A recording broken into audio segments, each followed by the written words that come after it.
Hi everyone, welcome back to the channel. In this tutorial, I will show you how to save multiple house designs in Heartopia. Like sometimes when you want to build a new house, you might still want to keep your old designs.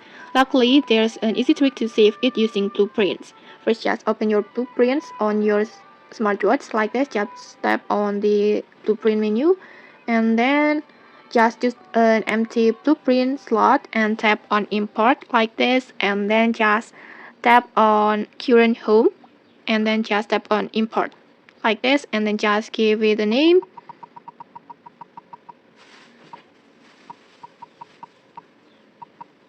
For example like this, and then next just tap on confirm creations.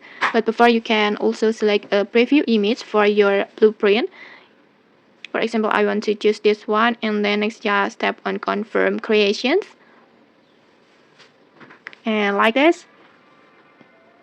Just like that, your current house designs will automatically be saved as a blueprint, this one. Now you are free to build a new house designs without worrying about losing your old one.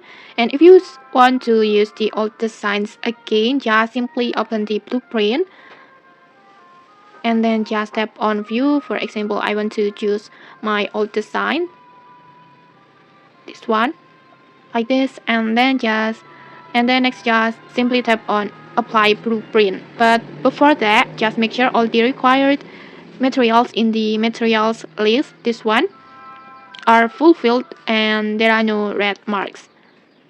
And okay, that's it. If you found this helpful, don't forget to like, comment, and subscribe for more tutorials. Thanks for watching, and see you.